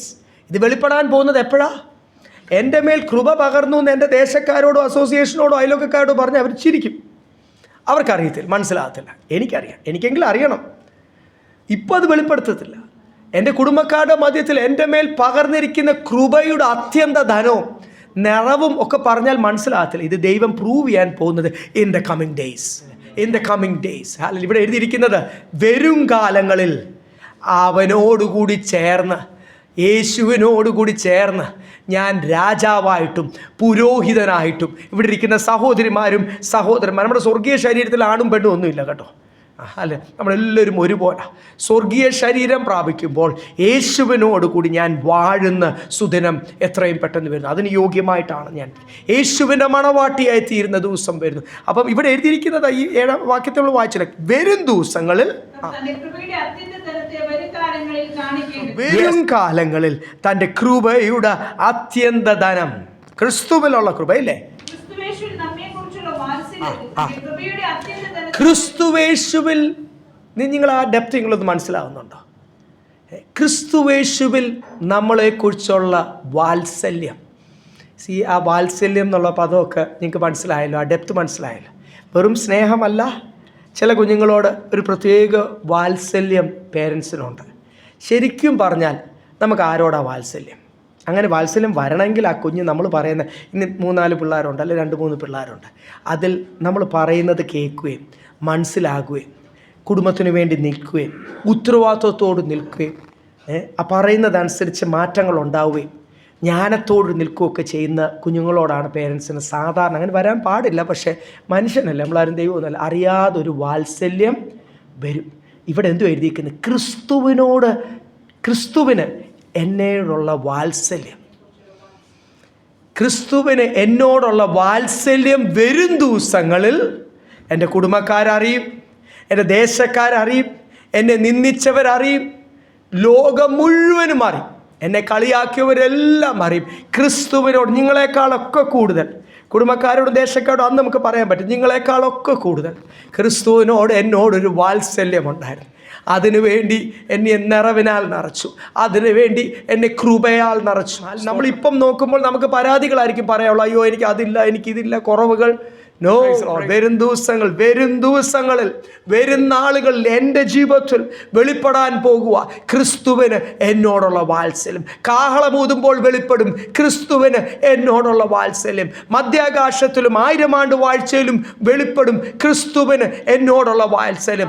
ന്യായവിധി ദിവസത്തിൽ വെളിപ്പെടണം. അന്ന് വെളിപ്പെട്ടില്ലേ കഷ്ടമാണ് നമ്മുടെ കാര്യം കേട്ടോ, പോക്കാം. ന്യായവിധി ദിവസത്തിൽ പേടിക്കേണ്ട ഒരു വിഷയമാണ്. അന്നും വെളിപ്പെടണം ക്രിസ്തുവിന് എന്നോടുള്ള വാത്സല്യം. വരും ദിവസങ്ങളിൽ എൻ്റെ ജീവിതത്തിൽ വെളിപ്പെടേണ്ടതിനാണ് ഈ കൃപയുടെ അത്യന്ത ധനം എൻ്റെ മേൽ പകർന്നത്. ദൈവമക്കളേ, എനിക്ക് കഴിയത്തില്ല എക്സ്ക്യൂസ് പറയാൻ. മനുഷ്യനെ പോലൊരു ജന്തു വേറെ ഇല്ലെന്ന് തോന്നുന്നു. മൃഗങ്ങളൊക്കെ കുറഞ്ഞ പക്ഷേ അവർക്ക് പറ്റുന്നൊക്കെ അവർ ശ്രമിക്കും. മനുഷ്യൻ എന്ന് പറഞ്ഞാൽ എങ്ങനെ, എനിക്ക് പറ്റത്തില്ല, എനിക്ക് ഇവിടുത്തെ എറണാകുളം ഭാഷയിലും തൃശ്ശൂർ ഭാഷ പറയാം പറ്റൂല ഇല്ലേ, ഞങ്ങളുടെ അവിടെയൊക്കെ പറ്റത്തില്ല എന്ന് പറയും. ഇവിടെ എങ്ങനെ, എനിക്ക് പറ്റൂല, എന്നെക്കൊണ്ട് വയ്യ, എനിക്ക് കഴിയത്തില്ല. 100 എക്സ്ക്യൂസ് പുറമോട്ട് മാറി നിൽക്കാൻ കർത്താവിൻ്റെ സാക്ഷിയെ തീരും. അയ്യോ എല്ലാവരും എന്നെ കളിയാക്കും, എൻ്റെ ജോലി പോകും, എന്നെ നിന്ദിക്കും. ഞാൻ ജോലി സ്ഥലത്ത് പണ്ട് തൊട്ട് ഈ പട്ടാളക്കാരോട് ഡീൽ ചെയ്യുമ്പോൾ അവരോട് പറയാൻ, നേവിക്കാരോടൊക്കെ കൂടുതൽ നേവിക്കാരോട് അവരോടൊക്കെ എൻകറേജ് ചെയ്യും, സഹോദര നിങ്ങൾ എന്ത് ചെയ്യണം, ജോലി സ്ഥലത്ത് കർത്താവിൻ്റെ പാടില്ല പാസ്റ്റായി, we not allowed to talk religion day. അവർ ഒറ്റ അടിക്ക് പറയുന്നു, ഒറ്റ വാക്കേ ഉള്ളവർക്കെല്ലാം പറയാം. കാര്യം ഇത് കുറേ വർഷങ്ങളായിട്ട് അതിൻ്റെ അകത്തെ നിയമം ഇങ്ങനെ പറയുന്നതുകൊണ്ട് അത് അവർ ആരോട് ചോദിച്ചാൽ പറഞ്ഞാൽ ഇതാ എന്നോട് പറഞ്ഞു. അവിടെ റിലീജിയൻ പറയാൻ പാടില്ല, അവിടെ യേശുവിനെ അവിടെ ഒന്നും പറയാം, നമ്മുടെ വിശ്വാസത്തെപ്പറ്റി പറയാൻ പാടില്ല. എവിടും പറയാനാണ് ദൈവം നമ്മൾ എന്ത് ചെയ്തിരിക്കുന്നത്. കൂടിപ്പോയി എന്തോ പറ്റാൻ പോകുന്നത്, ജോലി പോകുമോ, ഒന്നുമില്ല. ഇവിടെ പറഞ്ഞവരിവിടെ ഇരിപ്പുണ്ട്, പ്രൈസ് ദി ലോർഡ്. ഒരു ജോലിയും പോകത്തില്ലെന്നേ, ഒരു സ്ഥാനവും പോകത്തില്ല, സ്ഥാനക്കയറ്റമേ ഉണ്ടാകത്തുള്ളൂ. അതൊക്കെ അനുഭവിച്ചറിയേണ്ട കാര്യങ്ങളല്ലേ. അത് നമ്മളങ്ങനെ പറഞ്ഞിട്ടല്ലേ മനസ്സിലാകുന്നത് ദൈവം എനിക്ക് വേണ്ടി പ്രവർത്തിക്കാൻ പോകുന്നത്. ഒരു ജോലിയും പോകത്തില്ല, അത് കൃപയോടുകൂടിയാ. Price the Lord. ദൈവമക്കളെ, ഈ അധരം ഇനി കർത്താവിന് വേണ്ടി ഉപയോഗിച്ചാലേ പറ്റൂ. ജാതികൾ പോലും പാട്ട് പാടുന്നത്, അല്ലെങ്കിൽ ഈ അധരം എന്തിന്, ഒരു പാട്ടില്ലേ, കർത്താവിനെ പറ്റി പറഞ്ഞില്ലെങ്കിൽ ഈ അധരം എന്തിന് നാഥ എന്ന് പറഞ്ഞൊരു പാട്ടില്ലേ, അവർക്ക് പോലും അറിയാം ഈ അധരം എന്തിനുള്ളതാ, ഈ ജീവിതം എന്തിനുള്ളതാ.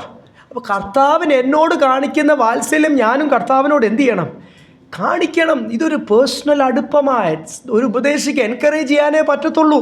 അതിന് കുടുംബത്തെയാണെങ്കിലും സഭയാണെങ്കിലും ജീവിക്കേണ്ടത് ആരാ? ഞാനും നിങ്ങളുമാണ്. പരിശുദ്ധാത്മാവ് നമ്മളെ എൻകറേജ് ചെയ്യത്തേ ഉള്ളൂ. ആരെയും ചെവിക്ക് പിടിച്ച് ധൈര്യമായിട്ട് എനിക്ക് വേണ്ടി നിൽക്കണോ.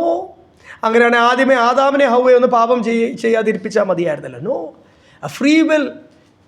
നമ്മുടെ ഇഷ്ടത്തിനായിട്ട് മനുഷ്യന് ഇഷ്ടമുണ്ട്. ആരെയും ദൈവം എൻകറേജ് ചെയ്യും, നിർബന്ധിക്കത്തില്ല. നമ്മുടെ വിളി അതാ എന്ന് മാത്രം നമ്മൾ മനസ്സിലാകണം. എഫെസോസിലെ സഭയെ ഓർപ്പിക്കുമ്പോൾ അതിൻ്റെ വിളിയുടെ ആഴങ്ങളാണ് ഈ 2-ാം അധ്യായമേ ആയിട്ടുള്ളൂ. എഫെസോസ്, ഫിലിപ്പിയ ലേഖനം, കൊലോസ്യ ലേഖനമൊക്കെ ചെറിയ ലേഖനം എന്ന് നിങ്ങൾ വിചാരിച്ചാൽ 3-4 അല്ലെങ്കിൽ 5-6 അധ്യായങ്ങളുള്ള ലേഖനം വിചാരിച്ചാൽ ഭയങ്കര ആഴമുള്ളതാണ്. ഇവിടെ ജസ്റ്റ് ആ സാക്ഷ്യം പറഞ്ഞ് തുടങ്ങുമായി 2-ാമത്തെ അധ്യായത്തിൽ. ഇനിയാണ് ശക്തനായിട്ട് പടയാളിയായിട്ട് സർവായുധ കവചമൊക്കെ ധരിച്ച് ഒരു ഫ്രണ്ടിൽ നിൽക്കുന്ന ഒരു നല്ലൊരു സേനാനിയായിട്ട് നമ്മളെ ഒരുക്കുന്ന ഒരു അധ്യായമാണ്. അപ്പോൾ യെസ് തുറന്ന് വായിച്ചാൽ 2 വാക്യം കൂടെ.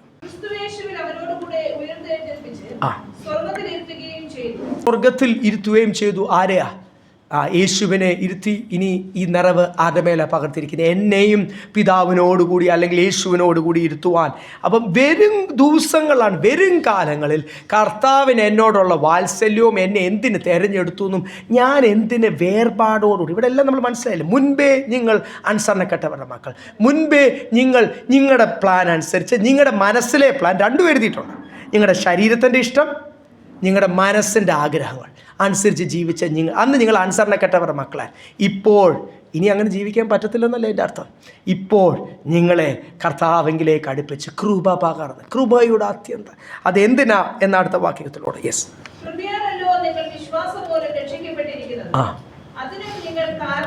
നമുക്കൊന്നും പറയാൻ പറ്റത്തില്ല, ഒന്നും പുകഴുവാനുമില്ല, കംപ്ലൈൻറ്റും പറയണ്ട, 2ഉം വേണ്ട കേട്ടോ. ഞാൻ എൻ്റെ നല്ല സ്വഭാവ നിമിത്തം കർത്താവിനെ അനുസരിച്ചു, എൻ്റെ വിശ്വസ്തത നിമിത്തം കർത്താവ് എന്നെ കൃപയാലാണ് ഞാനിങ്ങനെ ഇന്ന് ആയിരിക്കുന്ന ആ ബലം.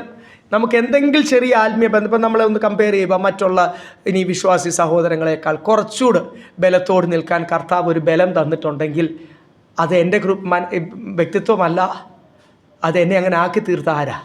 എൻ്റെ കർത്താവ്. കൃപയാലാണ് ഞാനിന്ന് വിശ്വാസത്തിൽ ശക്തനായിട്ട് നിൽക്കുന്നത്.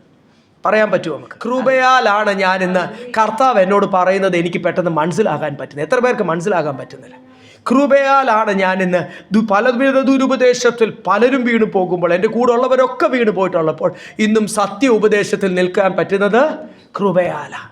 എടുത്ത തീരുമാനത്തിലൊക്കെ നിലനിൽക്കാൻ പറ്റുന്നത് കൃപയാലാണ്.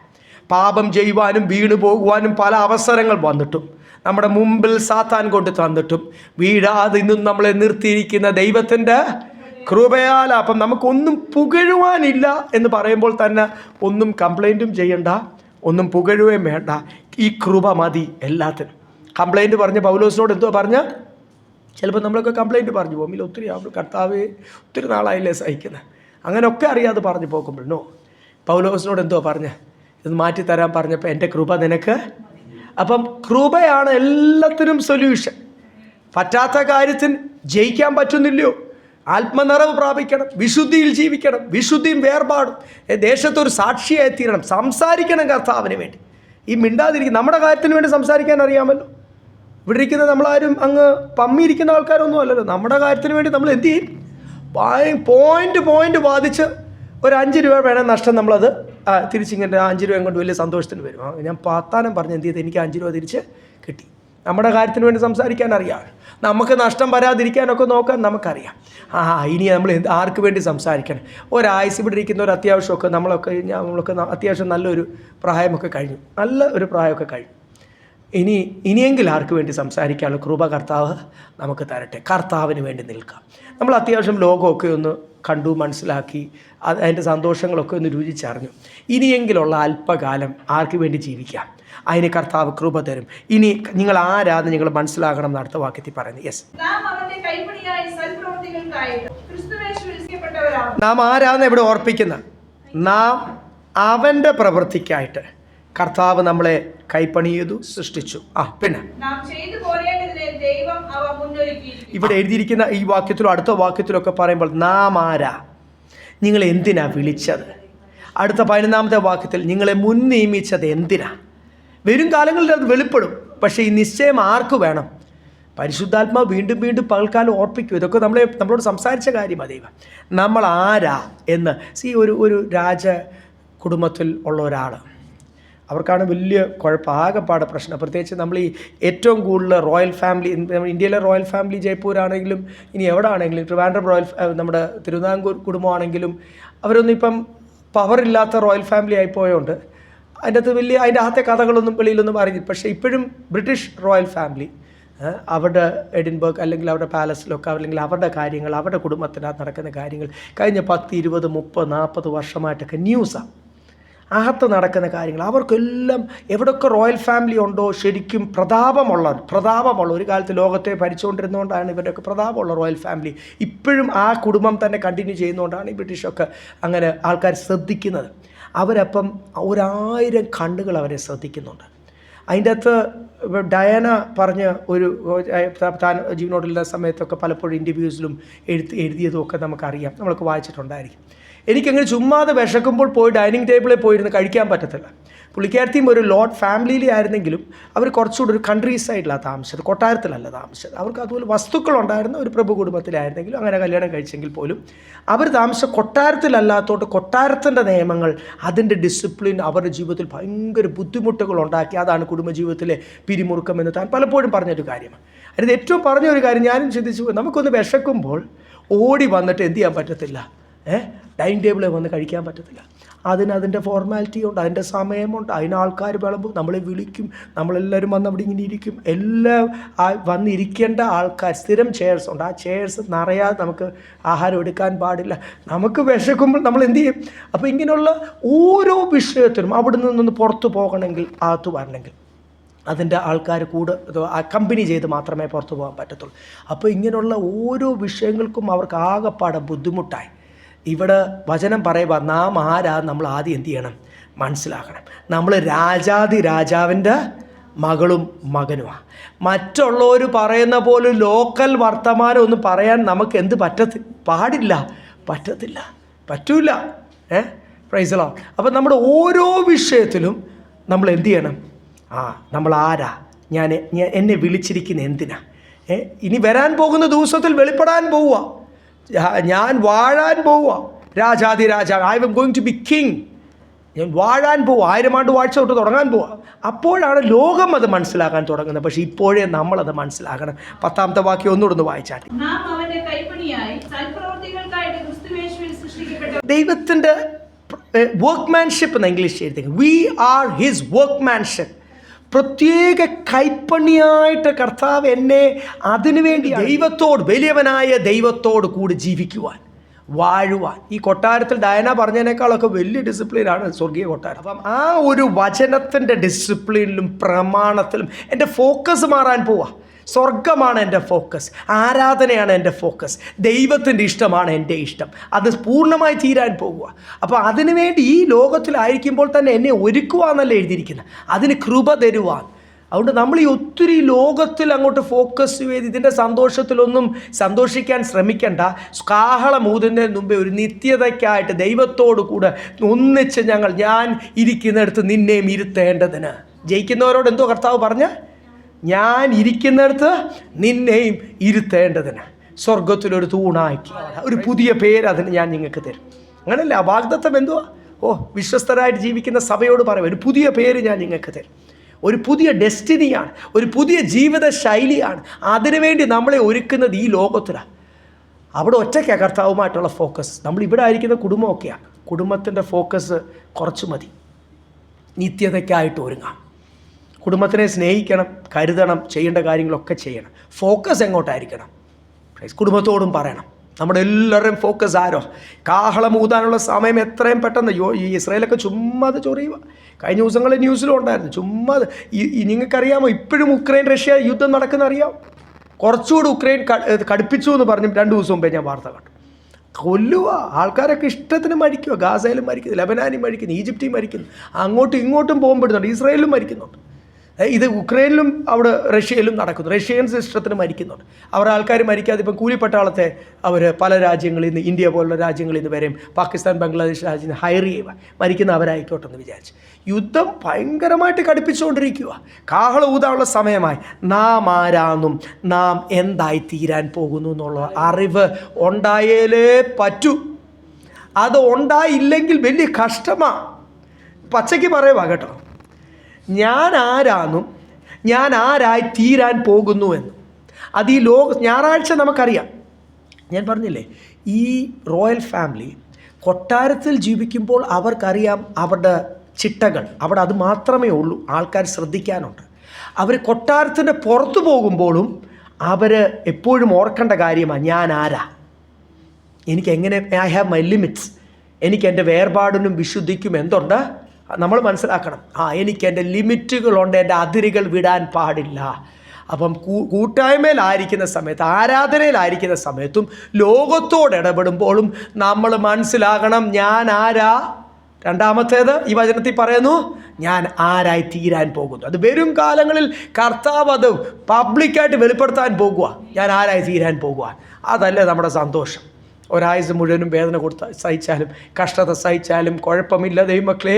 ഈ ലോകത്തും സുഖിച്ച് സന്തോഷിച്ച് ജീവിക്കുന്ന ദൈവമക്കളെന്ന് പറയുന്നവർ പോലും നിത്യത പ്രാപിക്കുവാൻ കഴിയാതെ വരുമ്പോൾ ഞാൻ അല്ലെങ്കിൽ നമ്മൾ ഓരോരുത്തരും അവരെയും എൻകറേജ് ചെയ്യാം. ദൈവം വിളിച്ചിരിക്കുന്ന, ഇതിനു വേണ്ടി മുൻ നിയമിച്ചിരിക്കുന്നു എന്നാണ് പറയും. ഇവിടെ എല്ലാം നമ്മൾ ആ വാക്യങ്ങൾ വായിക്കുന്നുണ്ട്. ഇതുമായിട്ട് ബന്ധപ്പെട്ടൊക്കെ വാക്യങ്ങൾ വേറെ വായിക്കാം. നിങ്ങൾക്ക് അറിയാവുന്ന വാക്യങ്ങളായതുകൊണ്ട് ഞാൻ അതൊന്നും വായിക്കുന്നത്. അതിനുവേണ്ടി നിങ്ങളെ അത് ദൈവത്തിൻ്റെ മുൻനിർണയമാണെന്നാണ് പറയുന്നത്. അതൊക്കെ ദൈവം ഓരോന്നും എന്ത് ചെയ്യുന്നു, മുന്നൊരുക്കിയിരിക്കുന്നു. അപ്പം നമ്മൾ ഒരു കാര്യം മനസ്സിലാക്കണം, എന്നിൽ വെളിപ്പെടേണ്ടത് ദൈവത്തിൻ്റെ പ്ലാനാണ്. ഞാൻ ജീവിക്കേണ്ടത് ദൈവത്തിൻ്റെ പ്രമാണമനുസരിച്ച്. ഇതെല്ലാം എങ്ങനെ ഞാൻ ജീവിക്കണം എന്ന് ദൈവം മുന്നൊരുക്കിയിരിക്കുന്നു. ഓരോ വിഷയവും ദൈവം മുന്നമേ എന്ത് ചെയ്തിട്ടുണ്ട്, അങ്ങനെയല്ല ഇവിടെ എഴുതിയിരിക്കുന്നത്. ദൈവം മുന്നൊരുക്കിയിരിക്കുന്നു. പിന്നെ നമ്മളെന്തിനാ ഭാരപ്പെടുന്നത്? മനുഷ്യനാകുമ്പോൾ ടെൻഷനൊക്കെ കാണും. വചനം കേൾക്കുമ്പോൾ നമ്മൾ എന്ത് ചെയ്യും, ബലപ്പെടും. Lord has plan before. Praise Lord. ഓരോ കാര്യങ്ങളും ദൈവം മുന്നൊരുക്കിയിരിക്കും. നമ്മുടെ ചിന്തയോ പദ്ധതിയോ ഒരുക്കമോ എൻ്റെ അറേഞ്ച്മെൻറ്റോ എൻ്റെ അങ്ങ് ഓട്ടമോ അധ്വാനമോ എൻ്റെ കഴിവോ ഒന്നും അല്ല ദൈവമക്കളെ. ദൈവം ഓരോ കാര്യങ്ങളും മുന്നൊരുക്കിയിരിക്കുന്നു. നമ്മളൊരൊറ്റ കാര്യം ചെയ്താൽ മതി, ഞാൻ ദൈവത്തിൻ്റെ പ്ലാൻ അനുസരിച്ച്. പലപ്പോഴും ദൈവത്തിൻ്റെ പ്ലാൻ നമുക്ക് വ്യക്തമാക്കുമ്പോൾ ഈ മനുഷ്യൻ ദൈവത്തിൻ്റെ കയ്യിൽ നിന്ന് ചോദിച്ച് അടി വാങ്ങിക്കുന്ന ആൾക്കാരാണ് ചില സമയത്ത്. ഹൃദയം കഠിനപ്പെട്ട് ദൈവത്തിന് ഇങ്ങനെയൊക്കെ എന്നെ വിളിച്ചിരിക്കുന്നത്. പിള്ളേരൊരു വാക്ക് പറയും, ഹൂ കെയർസ്. ദൈവം അങ്ങനെയൊക്കെ പറഞ്ഞു, അതൊന്നും എനിക്ക് വിഷയമല്ല, ഹൂ കെയർസ്. ആ ഒരു ആറ്റിറ്റ്യൂഡോടുകൂടി കർത്താവ് ഓരോ വട്ടവും നമ്മളോട് ഇടപെടുമ്പോൾ അതൊന്നും എനിക്ക് വിഷയമല്ല എന്നൊരു ആറ്റിറ്റ്യൂഡോട് പോയാൽ ദൈവം തള്ളിക്കളയും. കർത്താവിന് നമ്മൾ തന്നെ വേണമെന്ന് നിർബന്ധമൊന്നുമില്ല. ആദ്യം മനസ്സിലാക്കണം, നമ്മൾ തന്നെ സ്വർഗത്തിൽ വേണമെന്നൊന്നും കർത്താവിന് നീ ആർത്തില്ലെങ്കിൽ ഈ കല്ലുകൾ ആർക്കും. ഈ കല്ലുകളെ ജീവിപ്പിച്ച് ദൈവം ഒരു വാക്കുകൊണ്ടല്ലേ നമ്മളെ ഉണ്ടാക്കി. നമ്മളെ ഈ മണ്ണിൽ നിന്നല്ലേ ഉണ്ടാക്കി. ഈ കല്ല് പോലുള്ള മണ്ണിൽ നിന്നല്ലേ കർത്താവ് മെനഞ്ഞത്. നിങ്ങൾ ആർത്തില്ലെങ്കിൽ ആർക്കും? കല്ലുകൾ ആർക്കും. നിങ്ങൾ കർത്താവിൻ്റെ സാക്ഷിയായി തീർന്നില്ലേ, ദൈവം ജാതികളെ ഉടനെ വിളിച്ച് അവരെ രൂപാന്തരപ്പെടുത്തി. ആ വിവാഹ സദ്യത്തിൻ്റെ നമുക്കറിയാമല്ലോ, വിവാഹ സദ്യയ്ക്ക് വേണ്ടി ഒരുങ്ങിയ അല്ലെങ്കിൽ അതിന് യോഗ്യരായ, നിയമപ്രകാരം പ്രമാണമനുസരിച്ച് അതിന് യോഗ്യരായ പ്രഭു കുടുംബങ്ങൾ, അല്ലെങ്കിൽ രാജാവാണല്ലോ വിളിച്ചത്, രാജാവിൻ്റെ കൂട് പന്തിയിലിരിക്കുവാൻ യോഗ്യരായവർക്കൊക്കെ 100 എക്സ്ക്യൂസ്. എനിക്കിപ്പോൾ സമയമില്ല, എൻ്റെ കാര്യമുണ്ട്. ആ ഉപമയൊക്കെ എന്തിനാണെന്നറിയാം, സ്വർഗരാജ്യത്തിന് വേണ്ടി നമ്മളെപ്പറ്റി കർത്താവ് എന്ത് ചെയ്തു, രാജാവ് റോട്ടിലോട്ട് തൻ്റെ ആൾക്കാരെ അയച്ചിട്ട് യോഗ്യരല്ലാത്തവരെ വിളിച്ച് ദൈവം ഒറ്റയടിക്ക് യോഗ്യരാക്കി. നമ്മളും യോഗ്യരല്ലാത്ത നമ്മളെ ഓരോരുത്തരെയും യോഗ്യരാക്കി തീർത്തതിനെ കർത്താവിനെ സ്തുതിക്കാം.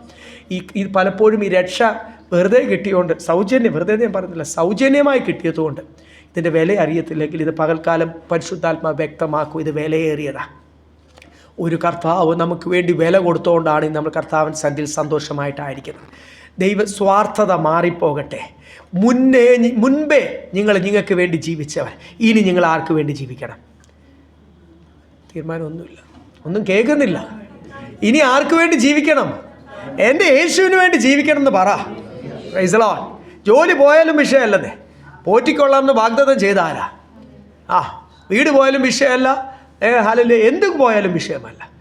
നിയമം നമുക്കെതിരെ തിരിഞ്ഞാലും വിഷയമല്ല. ഞാൻ എൻ്റെ യേശുവിന് വേണ്ടി ജീവിക്കും. ദൈവം നമ്മളെ അതിനു വേണ്ടി ഓരോരുത്തരെ ബലപ്പെടുത്തട്ടെ. എൻകറേജ് ചെയ്യാനേ പറ്റത്തുള്ളൂ. ബലം ആരെ ഏറ്റെടുക്കണം?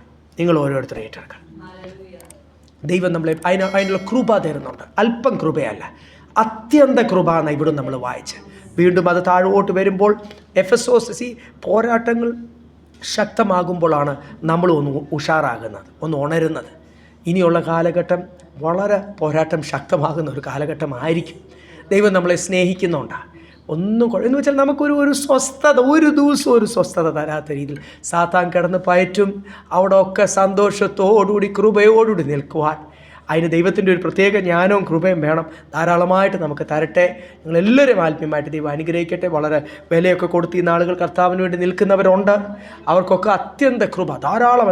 പിന്തിരിഞ്ഞ് പോകല്ല, ഡിസ്കറേജ്ഡ് ആയി പോകല്ല, കൺഫ്യൂസ്ഡ് ആയിപ്പോൾ what I am going through, അയ്യോ ഇത് എന്തുകൊണ്ട്, നോ, ഞാൻ കറക്റ്റ് വഴിയിലായതുകൊണ്ടാണ് സാത്താൻ ഇത്രയും ഇളക്കം. അത്രയും ഓർത്താൽ മതി. ഞാൻ എക്സാക്റ്റ് ദൈവം പറയുന്നത് പോലെ ആയതുകൊണ്ടാണ്. ആ യോസഫിനെ മാത്രമേ അവർക്ക് കുഴിയിലിടാൻ തോന്നിയുള്ളല്ലോ. 12 പിള്ളേർ, 13 പിള്ളേരുണ്ടായിട്ട് ആ യോസഫിന് മാത്രമേ സഹോദരങ്ങൾക്കെല്ലാം കൂടി എടുത്ത് അടിമകൾക്ക് വിൽക്കാൻ തോന്നിയുള്ളല്ലോ. യോസഫ് എവിടെ ചെന്നാലും പ്രശ്നം. ഒരു വീട്ടിൽ ചെന്നപ്പോൾ അവിടുന്ന് പിടിച്ച് ജയിലിടുന്നു. എന്നാ കാരണം? തൻ്റെ പേരുള്ള അഭിഷേകമാണ്. താൻ വരും ദിവസങ്ങൾ ചെയ്യാൻ പോകുന്ന ശുശ്രൂഷ, വരും നാളുകൾ തന്നിൽ കൂടി വെളിപ്പെടാൻ പോകുന്ന ആ ദൈവപ്രവൃത്തിയാണ്. നമുക്ക് പോരാട്ടം നമ്മളോട് ശക്തമാണെങ്കിൽ, പോരാട്ടമൊന്നും ഇല്ലെങ്കിൽ നിങ്ങൾ കർത്താവ് ഉപയോഗിക്കാനൊന്നും പോകുന്നില്ലെന്നാണ് എൻ്റെ അർത്ഥം. പ്രത്യേക വിളിയൊന്നുമില്ല. പോരാട്ടമുണ്ടെങ്കിൽ ദൈവമക്കളെ, വരും ദിവസങ്ങൾ ദൈവം നിങ്ങളെ ഉപയോഗിക്കാൻ പോകുന്നു എന്നുള്ളതിൻ്റെ തെളിവാണ്. അതിനുവേണ്ടി നമുക്ക് പ്രാർത്ഥിച്ച ബലമേറ്റെടുക്കാൻ ദൈവം നിങ്ങളെ സഹായിക്കും.